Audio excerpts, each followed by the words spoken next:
The room smelled like antiseptic and failure. Katie Morrison stood in the doorway of room 347, watching the ventilator push air into Master Sergeant Cole Bennett's sedated chest with mechanical precision.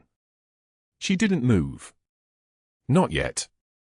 The monitors around his bed beeped in overlapping rhythms, heart rate holding steady at 68, oxygen saturation locked at 98%, blood pressure acceptable for a man who'd lost everything that mattered 6 months ago in Kandahar when an IED took his sight and nearly took his will to survive.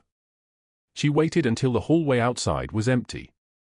Until the fluorescent lights hummed their lonely 2,100-hour frequency and the night shift nurses had scattered to their stations and their phones and their lives that didn't include a blind army ranger screaming through nightmares in a room nobody else wanted to enter. Then Katie stepped inside and closed the door with deliberate silence. The patch was still there, secured against her ribs by 2 precise stitches she'd sewn herself in a bathroom stall at Walter Reed 17 years ago. Faded. Weathered. The 75th Ranger Regiment insignia barely visible under the fabric, but she could feel it there the way an amputee feels a phantom limb. The way someone carries a weight long after they've set it down. Katie pulled a chair close to Cole's bed and sat without making a sound. His face was unremarkable in repose, strong jawline, the kind of calm that comes from having already survived the worst, dark hair salted at the temples. But his eyes. His eyes were the architecture of his tragedy. The left one scarred at the corner. The right one marked by surgical precision where they'd tried everything and failed. Both permanently unseeing. She didn't touch him. Not yet. Not while he slept.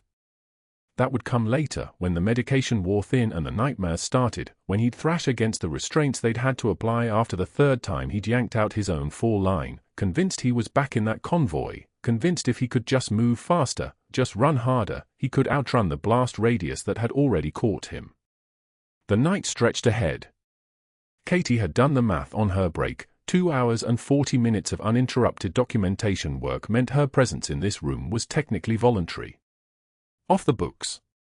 A senior ICU nurse choosing to sit with a sedated patient when hospital protocol explicitly discouraged it, when every other staff member had already written Cole off as a resource sink, when Dr. Hargrove had made it abundantly clear during rounds that some patients required comfort measures and nothing more. She reached into her jacket and felt the patch against her fingers. The edges were soft from touching. The thread was still intact. Still holding. At 2,247 hours, Cole's body went rigid. His back arched off the bed. His mouth opened and the sound that came out wasn't human, it was primal, a scream that bypassed language and went straight to something ancient and broken and desperate to escape. His hands clawed at the bed sheets. His head thrashed left, right, left again, searching for something his eyes could no longer see. Katie moved.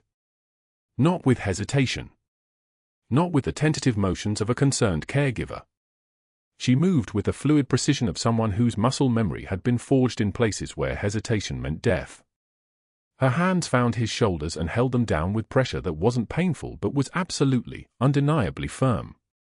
Her voice dropped an octave. You're safe. You're in a hospital. You're in Raleigh, North Carolina. October 23rd. Cole's screaming continued. The monitors accelerated, heart rate climbing to 112, then 118. His breathing ragged and panicked, fighting the ventilator's rhythm. Katie leaned close. Close enough that he could feel her presence, close enough that the distinction between nightmare and reality had a chance of penetrating the fog of PTSD and trauma drugs and the eternal replay of a moment that had lasted 3 seconds but would last forever. She whispered in Pashto. The words came from muscle memory. From the part of her that hadn't become a nurse. From the part that still belonged to places she'd never said aloud to anyone on this continent. Stay with me. Stay with me. You are safe. Stay with me. The screaming didn't stop. But his body did. His hands unclenched. His breathing began to sync with the ventilator instead of fighting it. His head turned, not toward her face, but toward the direction of her voice, the way a plant turns toward light it can no longer see but remembers. Somewhere in the corridor outside, a monitor alarmed and silenced. A nurse called a code. The hospital continued its orchestrated chaos of dying people and desperate interventions and the quiet work of keeping bodies functional long enough for minds to maybe, possibly, catch up to the reality of survival. Katie stayed. Her hands remained on his shoulders. Her voice continued in Pashto, low and measured and ancient, with a weight that had nothing to do with his trauma and everything to do with hers. The patch pressed against her ribs. Her forearms, underneath her scrubs, bore the kind of scar tissue that came from shrapnel and corrugated metal and the collapse of a school building in a village where the children had been learning mathematics in a language she'd never learned to read but had learned to love. Cole's breathing stabilized. His heart rate descended. 108, 95. 82, the monitors found their baseline again. Katie didn't move. She sat with her hands on his shoulders and her voice in a language she'd sworn never to speak again, and she let the weight of 20 years press down on her chest like it had every single night for 2 decades.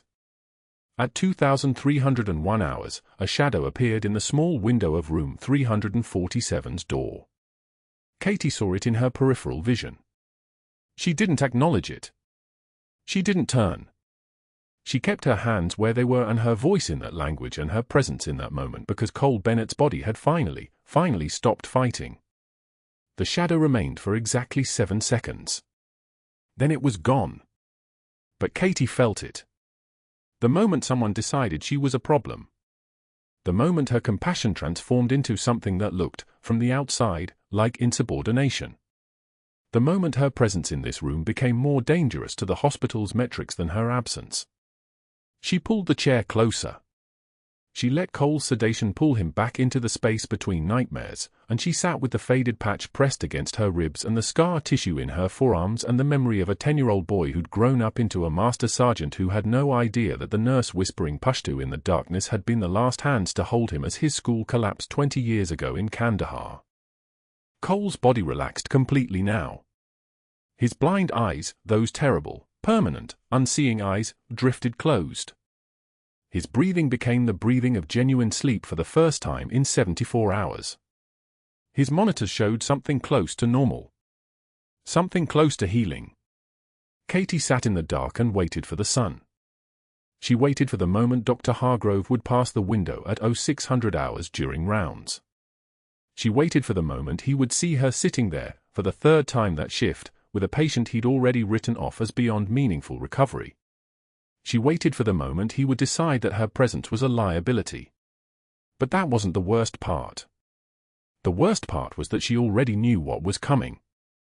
The worst part was that she'd sat in enough hospital rooms, enough military briefings, enough moments of institutional power deciding who mattered and who didn't, to understand exactly how the next 72 hours would unfold.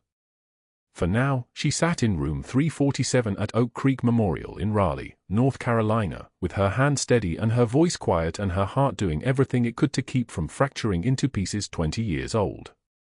She didn't tremble. She didn't cry. She sat with a dying succulent on a break room window ledge and a cracked mug that read "World's Okayest Nurse" and a secret sewn into her jacket lining, and she waited for the moment everything changed.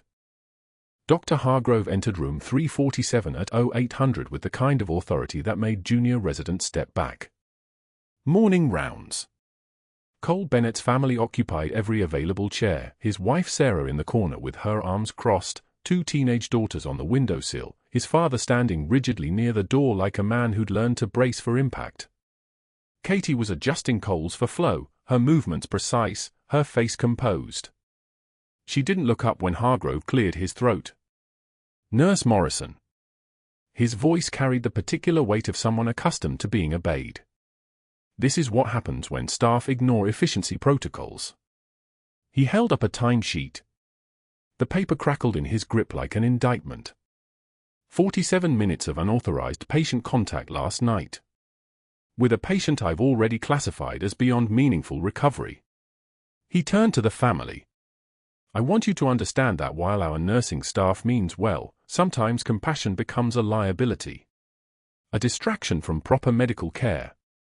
Katie's hand stilled. She stood silent, arms at her sides, not defensive, not apologetic, just present. The kind of presence that made the room feel smaller. Master Sergeant Bennett requires sedation and wound care, Hargrove continued, his voice climbing slightly. Not a lonely night nurse playing therapist because she has nothing better to do. Sarah Bennett looked away.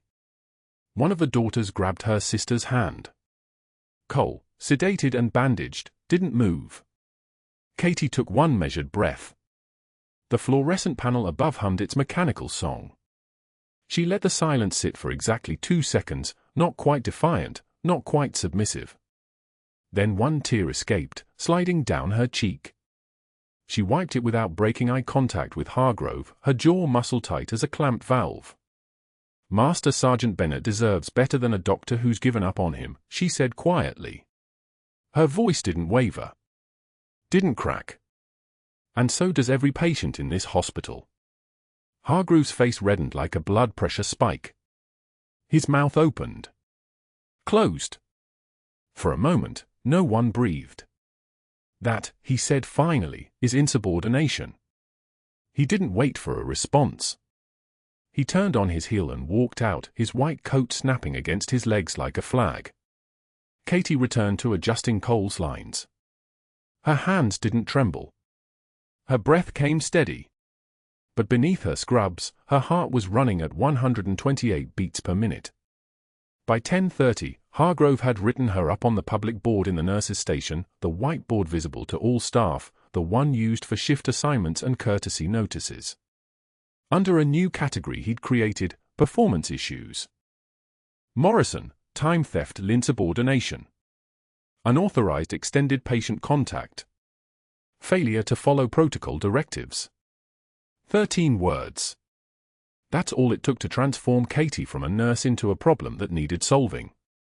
The written accusation did exactly what Hargrove intended. By 1400, when Katie sat in the break room with a sad desk lunch, container of Greek yogurt, a banana, a granola bar that tasted like cardboard and regret, the veteran nurses scattered like startled birds. Patricia Chen, who'd worked nights with Katie for 4 years, suddenly remembered she needed to check on a patient supply. Maria Rodriguez found an urgent task in medical records. Even Dana Park, the newest RN, took one look at Katie's face and chose a table across the room, her sandwich suddenly fascinating enough to demand complete attention. The break room smelled like stale coffee and the peculiar loneliness of public humiliation. Katie ate mechanically, tasting nothing. The patch inside her jacket lining felt heavier than it ever had. She could feel its weight, a small rectangular burden pressed against her ribs, sewn there 20 years ago when the world was different and she was someone else entirely. At 1600, Hargrove called her into his office. The glass walls meant everyone could see her sitting across from him, hands folded, expression neutral. Your performance review is scheduled for Friday, he said, not looking up from his computer. I've dealt with bleeding hearts like you before, charity case. I've watched them crash against policy, against protocol, against the simple fact that not every patient can be saved. You'll be gone by Monday. It wasn't a threat. Threats require uncertainty. This was a prophecy delivered with the confidence of a man who'd never been wrong about anything that mattered. Katie stood. Is that all, Doctor?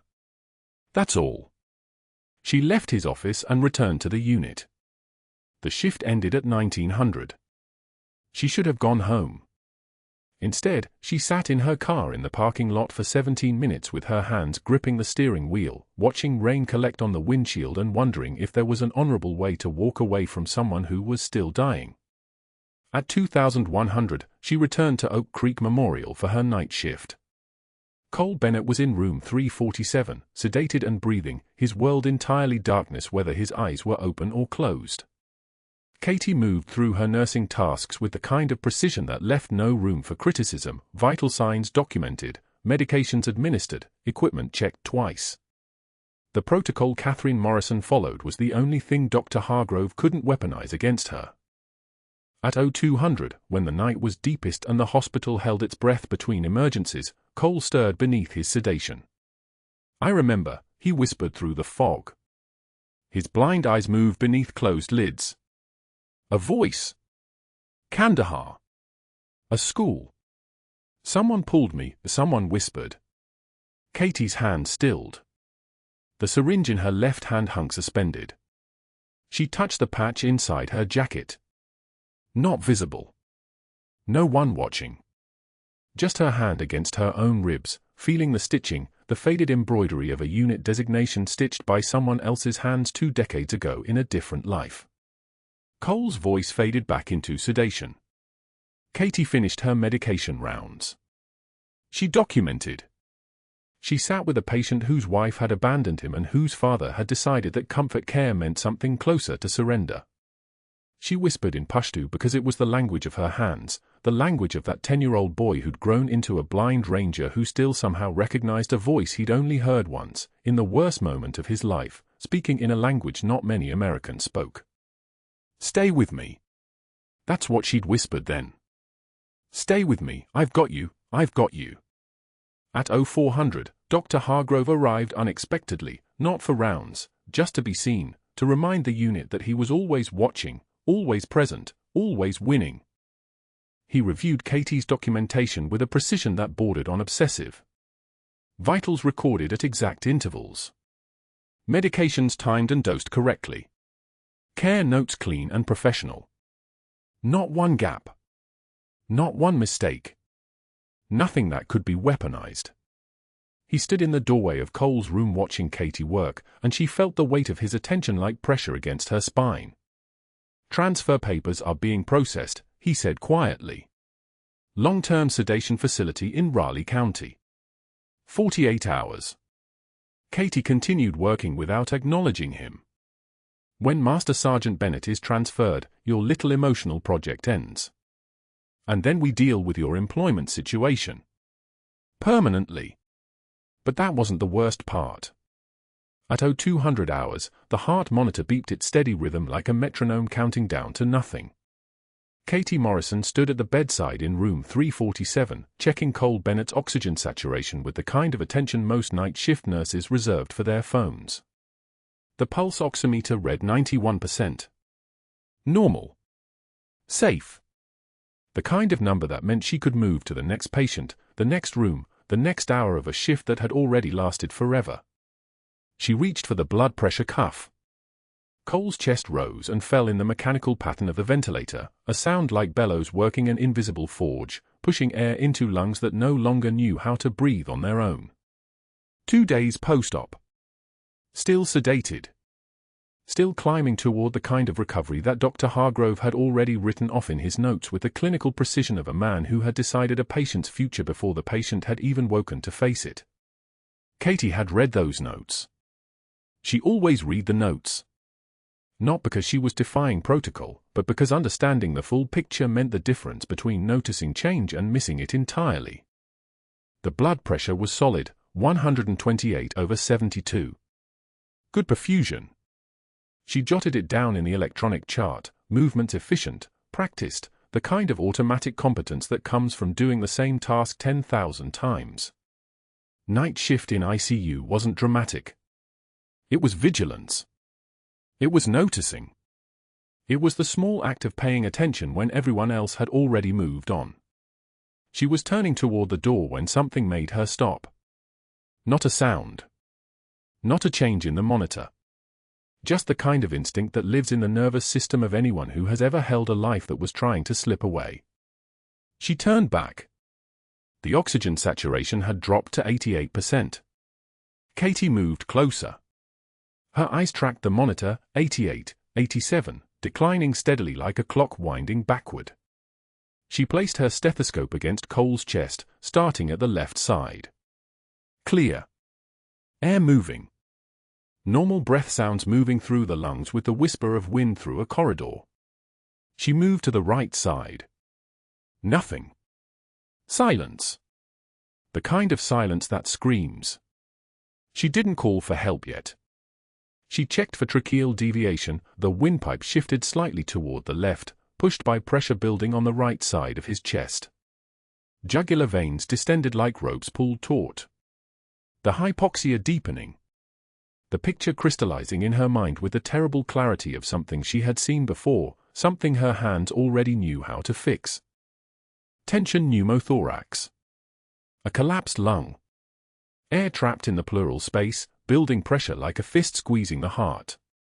His sedated body couldn't cough, couldn't splint his own breathing, couldn't signal the catastrophe unfolding inside his own chest. The ventilator was pushing air into a lung that couldn't expand. Every breath was pushing more air into the trapped space. The pressure was climbing. The heart was being compressed. And in approximately 4 minutes, Cole Bennett's heart would stop, and there would be no pulling him back from that particular edge. Katie reached for her phone and paged the on-call resident. Dr. Chen. Fresh out of medical school. Nice kid. Terrified of making mistakes. She had seen him twice that week, both times following behind Dr. Hargrove like a docile apprentice, learning the art of documentation and liability management rather than the dangerous craft of actually saving lives. The phone rang. Dr. Chen, this is Katie Morrison in ICU. Room 347. Cole Bennett needs emergency needle decompression. Tension pneumothorax. Right side. Silence. Not the kind that was thinking. The kind that was panicking. Dr. Hargrove said I should page him for anything outside routine protocol. And I've never actually done the procedure. I observed one in med school, but the oxygen saturation was 82% now. Dropping faster. Each second was a choice being made for Cole by the laws of physics and the speed of air moving through damaged lungs. Dr. Chen, this patient will be in cardiac arrest in approximately 3 minutes. I need you in room 347 now. He arrived in 2 minutes and 14 seconds. Katie counted. She was pulling supplies from the crash cart, 14-gauge angiocath needle, 10 milliliter syringe, and something to mark the site. Dr. Chen stood in the doorway, pale, hands trembling like branches in a storm. His white coat was pristine. New. Probably had his name embroidered on it just weeks ago, back when he thought becoming a doctor meant saving lives rather than learning all the ways a hospital could destroy you if you asked too many questions. We need to do this now, Katie said. Not a request. Not a suggestion. The words came out in the voice of someone who had trained for a decade and a half to make decisions under pressure, though Chen wouldn't know that. Couldn't know that. The voice belonged to a nurse, and he was still learning the difference between what nurses were allowed to be and what some of them actually were. Cole's saturation was 79%. The monitor beeped faster, a metronome becoming a drum beating in some accelerating foreign language. Katie positioned Cole on his back, located the second intercostal space along the midclavicular line on his right side. Her fingers moved with the kind of muscle memory that didn't require permission or protocol or a doctor's name on a chart. This was the body's geography, and her hands were reading it like a map they had studied for 20 years without ever admitting it. Dr. Chen stepped closer. Still frozen. Still learning what it meant to watch someone else move with absolute certainty while you were drowning in doubt. Get me some tape, Katie said. Shouldn't we call Dr. Hargrove? You can try. His phone's off. I already checked. Katie prepped the site with antiseptic, the smell of chemical bright and sharp, cutting through the recycled hospital air that always smelled like someone else's suffering. She held the needle between her fingers, positioned at a 90-degree angle to the chest wall. The needle itself was small. Almost delicate. The kind of thing that could fit in a pocket, weighed almost nothing, would cost the hospital approximately 47 cents to replace. It would cost Cole Bennett his life if it wasn't placed in the next 40 seconds. She inserted the needle through the skin, feeling the distinct pop as it passed through the parietal pleura, that barrier between outside and inside, between the normal and the desperate. The resistance changed. The tissue gave. And then she felt it, the hiss of air rushing out of the syringe like a long exhale that had been waiting to escape. The sound was like a tire deflating. Like pressure releasing. Like the world taking its first breath after holding it too long. The saturation climbed. 82%. 85%. 89%. 92%. The monitor's frantic beeping slowed to something closer to rhythm. Something closer to survival. Dr. Chen exhaled. A sound between a gasp and a sob. "You just..." He stared at the needle. At Katie's steady hand. At the transformation happening in real time on the monitor. "You're not supposed to do that. That's a physician procedure." Katie removed the syringe and left the catheter in place, taping it carefully so it wouldn't migrate or collapse. She documented everything in the chart with the precision of someone who understood that the only thing more important than saving a life was proving that you had done it correctly. The oxygen saturation stabilized at 95%. Cole's blood pressure remained stable. His heart continued beating because she had learned, somewhere in a place she was no longer supposed to remember, how to make hands move with absolute certainty when everyone around her was convinced of their own limitations. "You did the procedure, Doctor," Katie said, looking directly at Chen. Not unkindly. Just clearly. "I assisted. That's how we're documenting this." Chen nodded slowly.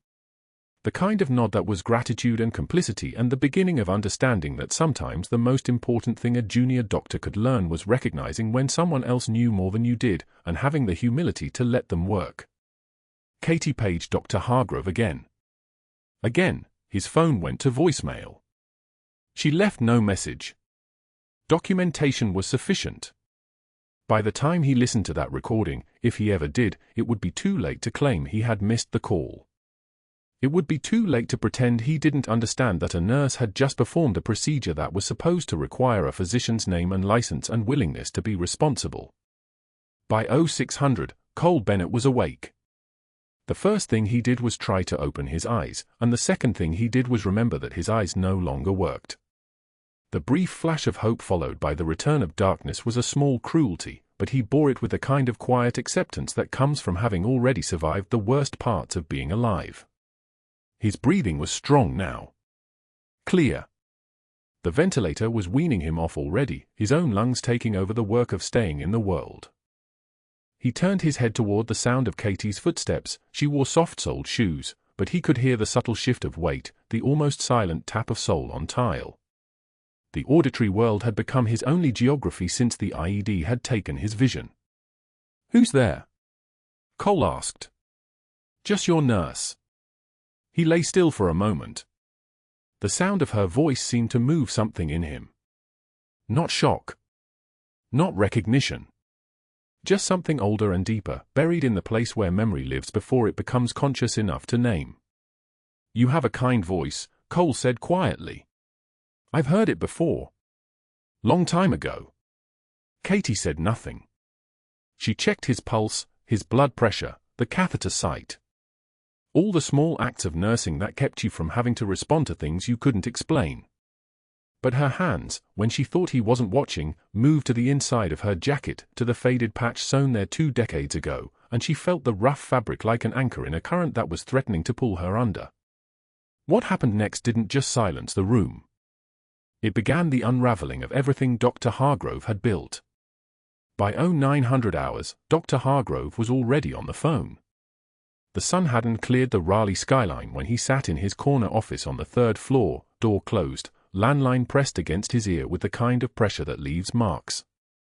Sandra Reeves, the hospital's chief nursing officer, listened as he spoke in measured tones, each word placed like a chess piece.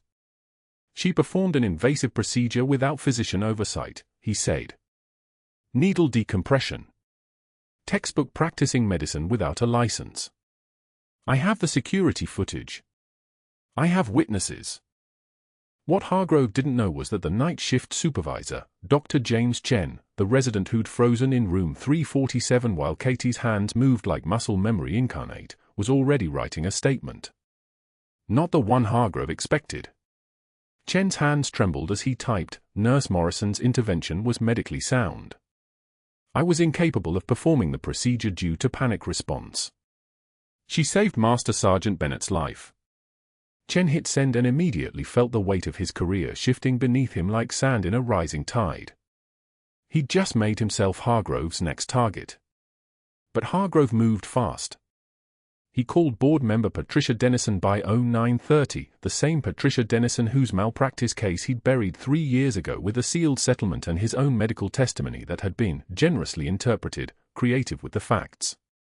Patricia owed him. She always answered when he called. This nurse, Hargrove said, performed a procedure she's not credentialed for. I need this handled before the board meeting on Friday. I need her gone before anyone starts asking uncomfortable questions about what she did.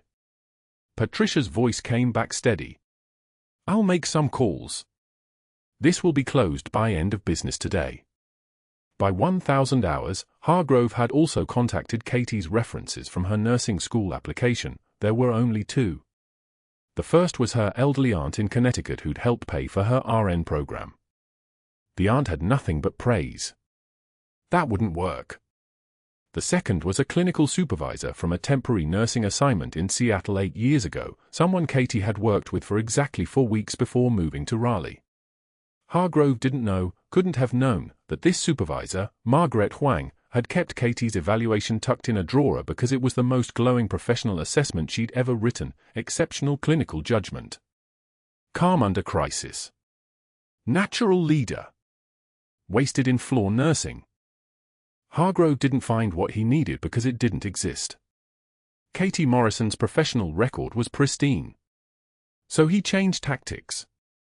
At 11:30, a woman named Dr. Elena Vasquez arrived at Oak Creek Memorial carrying a leather briefcase and the clinical authority of an outside risk management consultant.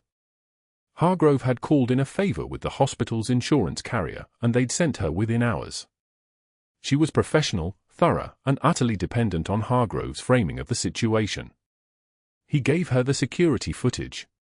He gave her Dr. Chen's initial statement, the nervous one, before he'd had time to think clearly. He gave her a carefully constructed timeline that made Katie's actions look reckless rather than life-saving.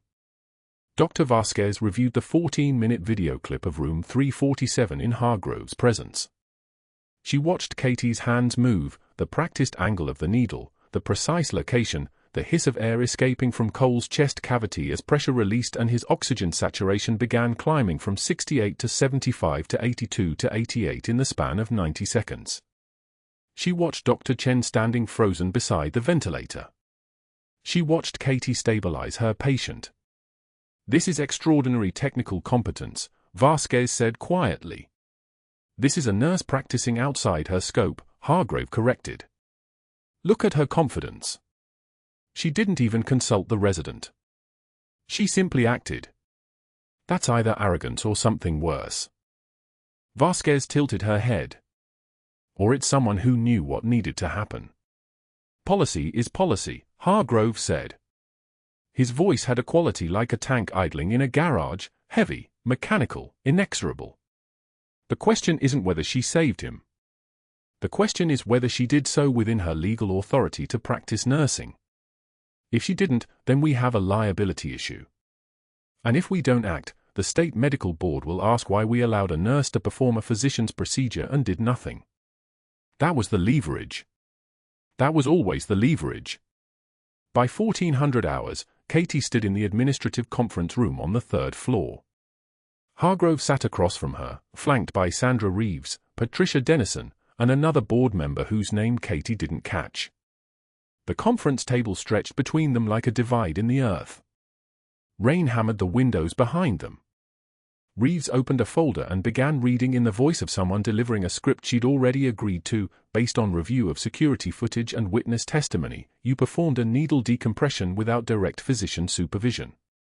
This constitutes practicing beyond your scope of licensure as a registered nurse. Effective immediately, your employment at Oak Creek Memorial is terminated. Hospital security will escort you to retrieve your personal items. Your badge access is being revoked as we speak. Katie sat still. She'd learned long ago that silence was a weapon, that the space where words should be could carry more weight than any defense. The rain continued hammering. Nobody spoke. Master Sergeant Bennett would be dead, Katie said finally.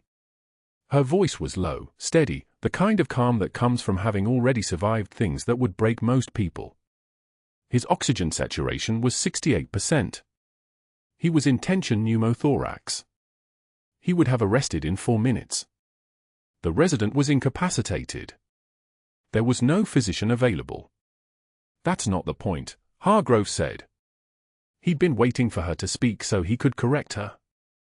Policy is policy. You don't have the credentials to make medical decisions. You made a choice outside your authority. Now you face the consequences. Katie's jaw clenched, just barely, just enough for the tension in that room to register in the subtle shift of her shoulders. Her hands, which had been folded on the table, unclenched. She looked at each of them in turn. Hargrove's expression was composed, satisfied. Reeves looked uncomfortable but committed. Dennison's face was blank, the face of someone following orders from someone else's debt. I want my termination in writing, Katie said. I want the reason listed as performing beyond scope of practice, not patient care refusal or insubordination. I want it clear that this was about the needle decompression, and I want it clear that Master Sergeant Bennett's vital signs improved following that intervention. Hargrove's satisfaction flickered, just for a moment. She was making the record clear. She was documenting. She was thinking like someone with access to something. Someone who'd kept records before. That can be arranged, Reeves said, and she began typing on her laptop. Katie was escorted to her locker by a security guard named Carlos, a kind man in his 50s who'd worked at Oak Creek for 16 years and had seen 3 directors come and go. He didn't speak as they walked. He didn't speak as she spun the combination lock, 28-14-7, the same combination for 16 months. He didn't speak as she removed her scrubs from the top shelf and folded them carefully, even though she'd never wear them here again. In the bottom of the locker was a cardboard box, the kind that had once held reams of copy paper. She'd brought it in weeks ago for shift reports.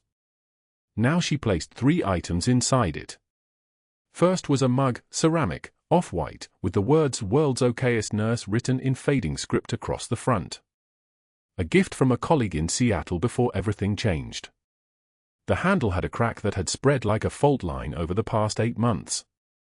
She wrapped it in paper towels carefully, as if the mug itself might shatter from the pressure of everything happening around it. Second was a succulent plant, one of those hardy little desert plants that supposedly required almost no care.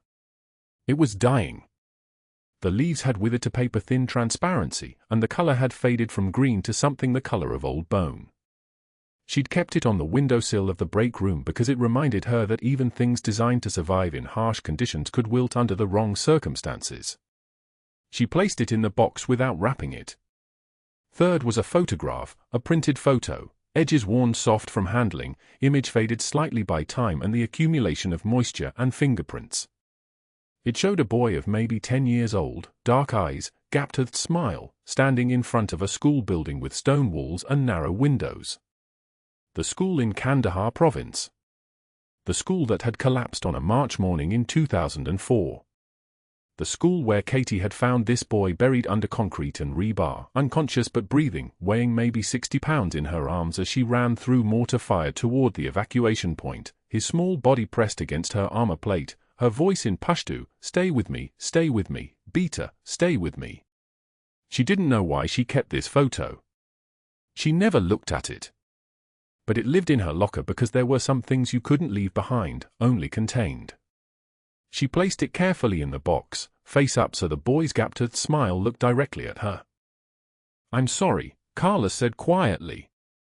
It was the first thing he'd said all morning. He meant it. By 17:30 hours, Katie stood at a bus stop 7 blocks from Oak Creek Memorial. The rain hadn't stopped. It fell in steady sheets, warm and heavy, hammering against the plastic shelter's roof with a sound like distant applause. The cardboard box was in her arms, growing damp despite the shelter. Her hair was plastered to her neck. Her scrubs, the ones she'd changed out of before leaving the hospital, were in a duffel bag in her car, parked in the long-term lot. She hadn't called her estranged sister in Greensboro. She hadn't called anyone.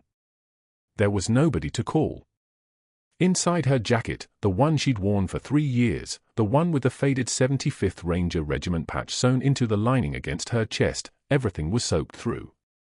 The patch, hidden in the space between fabric and insulation, the patch she'd carried since 2004, the patch that had touched her skin for 20 years without anyone knowing it existed. It was pressed against her heart now, waterlogged and heavy with meaning she'd never shared. A bus pulled up, not her bus, another one. Passengers disembarked, their faces closed and hurried. The bus pulled away. The rain continued. Katie stood motionless, box in her arms, at a threshold between one life and another. She didn't cry. She'd learned a long time ago that tears were a luxury for people with someone to see them. Instead, she stood very still and waited for the next bus, the one that would take her toward the highway, toward anonymity, toward whatever came after you'd given everything to a place that decided your gifts were liabilities. In room 347, Cole Bennett lay awake in his hospital bed, his blind eyes open and fixed on nothing. He'd heard the commotion in the hallway. He'd heard staff whispers. He'd heard Hargrove's raised voice somewhere down the corridor, distant but unmistakable. And he'd been waiting for the voice that had whispered to him in Pashto in the darkness of room 347 at 0200 hours. She didn't come. The shift change happened. A different nurse took over his care, professional and competent, but not her. Not the person who'd known exactly how to anchor him when his mind was drowning in a collapsed school in a place he couldn't see anymore. He'd tried to call the nurse's station, but they said she was on break. Then they said she'd gone home. Then they said nothing at all. The rotor wash hit the hospital windows like artillery fire at 0600 hours. 3 black SUVs pulled into the circular drive below, and a Navy SEAL commander stepped out of the helicopter's cargo bay with the kind of presence that made the air pressure change. His boot struck the tile floor of Oak Creek Memorial's administrative wing with the rhythm of a weapon being chambered. 1, 2, 3, 4. Behind him, 2 junior officers carried a file folder that was visibly thicker than anything the hospital's risk management department had ever assembled. The commander's voice didn't raise. It didn't need to. "I'm looking for Senior Chief Petty Officer Katie Morrison. Full name, service number, and I need her in the next 60 seconds. He said it to the receptionist the way a general might request an airstrike. The hospital CEO, whose name was Vance, appeared in the doorway pale enough to blend with the walls. He knew this wasn't an inquiry. It wasn't a request. It was a command. Room 347 sat 2 floors below. Cole Bennett was sitting upright now, actually upright, not propped at angles by pillows and gravity. His blind eyes pointed toward the hallway where nurses walked, where machines beat their mechanical rhythm, where a voice had whispered to him in Pashto 3 nights ago. When the SEAL commander's footsteps echoed past his doorway, Cole's head turned. He listened. He waited. Then Katie appeared in the frame, and before anyone could speak, Cole's voice cut through the silence like a blade. "Senior Chief," he said. The room didn't just go quiet. It fractured. The hospital administrator who'd been drafted to read the termination paperwork stood frozen, mouth open like he'd been caught mid-breath. CEO Vance's jaw tightened. Mark Torres, the IT director and Marine veteran who'd been waiting for this moment since he pulled the security footage from the server, stepped forward holding a tablet and the kind of calm that comes from having already survived the worst. "We have a problem," Torres said to Vance, and it wasn't a statement. It was a beginning. The SEAL commander gestured to a conference room. Vance, the administrator, Katie, Cole in a wheelchair rolled by an aide, Torres, and 3 board members who'd been conveniently present for what they'd thought would be a straightforward termination hearing filed through the doorway. The commander didn't sit. He stood at the head of the table with the folder open, and Torres played video on a wall-mounted screen. The timestamp read 0201 hours, 3 days prior. Room 347. Cole Bennett's body rigid with the convulsions of a collapsed lung, his lips blue-gray, his oxygen saturation dropping. 68. 64. 60. And Katie's hands moving like she'd done this 1,000 times, because she had. The 14-gauge angiocath needle puncturing the second intercostal space at the midclavicular line with the precision of someone who'd performed this procedure in sandstorms and darkness and while rounds were impacting concrete walls. The hiss of pressurized air escaping. The subtle rise of Cole's chest. Oxygen climbing back. 72. 84. 92. Sinus rhythm restored. Torres froze the frame. This video was requested for transfer to risk management at 0920 the following morning, he said. His voice was flat. His eyes were on Dr. Hargrove, who just walked into the conference room expecting to deliver a termination recommendation. At 10:35, someone using Dr. Hargrove's server credentials attempted to delete the original file. The silence became a physical thing. You could operate in it. Torres tapped the tablet. Access logs appeared on the screen. Timestamps. User IDs. Deletion attempts flagged and logged by the hospital's security protocols. Every frame has been preserved, Torres continued. I reported this to the State Medical Board yesterday and hospital legal this morning. Hargrove's face went from pale to purple. He opened his mouth. Closed it. Opened it again. This is absurd. She violated protocol. She performed a procedure beyond her scope of. The SEAL commander interrupted without raising his voice. Senior Chief Morrison trained Navy corpsmen in hemorrhage control. She trained SEAL medics in trauma procedures across the combat zones. She certified in emergency needle decompression, emergency cricothyrotomy, and emergency resuscitative endovascular balloon occlusion of the aorta. Your on-call resident froze. Your on-call resident would have let Master Sergeant Bennett die. CEO Vance stood.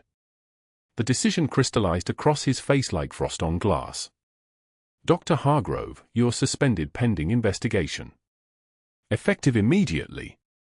Hargrove sputtered something about procedure and protocol and due process. Board member Dennison suddenly remembered another meeting elsewhere. The other two board members shifted their chairs away from him, a physical distance making that spoke louder than any verdict. Hargrove looked around the room for allies and found only blank expressions and averted eyes. Cole Bennett's voice came from the wheelchair, quiet but carrying the weight of 20 years. 20 years ago, someone pulled me out from under concrete in Kandahar. I was trapped. My leg was crushed. I was bleeding out on a street in Jalalabad while my family was scattered somewhere in the rubble. His blind eyes faced toward Katie's general direction. That person whispered to me in Pashto. Stay with me, little warrior. She held my hand until the helicopter came. He paused. The machines around him seemed to amplify the moment, the ventilator's soft wheeze, the heart monitor's steady beep, the fluorescent lights overhead hum. I heard that voice again 3 nights ago. During a nightmare. During a night when this hospital wanted me dead and acceptable. Senior Chief Morrison has been sitting with me every night since. She's the same person. The administrator's hands trembled as he set down the termination paperwork. He didn't need to read it. The document was already obsolete. What happened next didn't happen fast. Investigations never do. But they happened with the momentum of something that couldn't be stopped. The State Medical Board's audit found that Hargrove had systematically altered patient records to justify cost-cutting measures that prioritized his efficiency metrics over patient outcomes. 2 former nurses came forward. Then 4. Then 8. They described similar retaliation, similar terminations, similar campaigns of isolation. Hospital Legal discovered falsified risk management reports going back 5 years. His network, the board members who owed him favors, the administrators he'd promised future promotions, they all suddenly became unavailable for comment. By the end of the week, Hargrove's medical license was suspended pending formal revocation. By the end of the month, it was revoked. By the end of the quarter, no hospital would hire him. The offers to join other institutions evaporated. The consulting opportunities dried up. The social invitation stopped. 6 months later, Katie Morrison walked through the corridors of Walter Reed National Military Medical Center in Bethesda, Maryland, wearing Navy service khakis with her senior chief insignia on the shoulders. Her office had windows that faced the Potomac River. On her desk sat the faded Ranger patch, now professionally framed and mounted, beside a photograph in a brushed silver frame. In the photograph, Katie stood next to Cole Bennett in an army dress uniform. His blind eyes had partial sight now, restored through experimental surgery that Walter Reed had cleared him for precisely because someone cared enough to keep him alive. He was smiling. In the background, a banner read Walter Reed Veteran Recovery Initiative. Katie had founded the Veteran-Focused Trauma Integration Unit 6 months ago. She ran it now with the same composure she'd always carried, but transformed. The timid night shift nurse was gone. In her place was a senior chief petty officer who spoke with authority, who made decisions without apology, who told young Navy medics and junior nurses exactly what she expected and why. The succulent on her windowsill was thriving now. Green leaves spreading like it had received permission to grow. In Raleigh, Dr. Hargrove sat behind a folding table in a strip mall parking lot between a vape shop and a dollar store. A banner made of poster board read Affordable Supplemental Insurance. He wore a cheap tie from a clearance rack and watched cars pass on the main road. Most drivers didn't even slow down. His medical license was gone. His reputation was gone. His power source, the network of favors and institutional loyalty, had evaporated the moment his competence was revealed as corruption. Katie visited Oak Creek Memorial once, exactly once. She brought Cole in his army dress uniform for a veteran outreach event. Mark Torres met them in the lobby and shook their hands with the grip of someone who'd made the right choice. Former colleagues approached Katie with apologies she didn't require but accepted with grace. In the cafeteria, she spoke to a group of nursing students sitting in a semicircle with notebooks. Compassion isn't weakness, Katie told them. Her voice had changed. Not in pitch or tone, but in the way it occupied space. Compassion is the hardest kind of strength. It requires you to see people when the system wants to sort them. It requires you to sit with suffering when walking away is easier. It requires you to believe in someone even when belief is the only thing that separates them from giving up. One student raised her hand. Did you know, when you first sat with Master Sergeant Bennett, that he would survive? Katie paused. Her hand moved unconsciously to the patch on her uniform. I knew someone needed to sit with him. Whether he survived or not, that was still true. The outcome doesn't define the compassion. The showing up does. That evening, Katie and Cole stood in the parking lot where the bus stop used to be. Rain had started, light and steady, the kind that sounds like applause on pavement. Cole's hand found hers. He didn't need sight to know she was there. He recognized the way she breathed. You saved me twice, Cole said. Katie looked at him.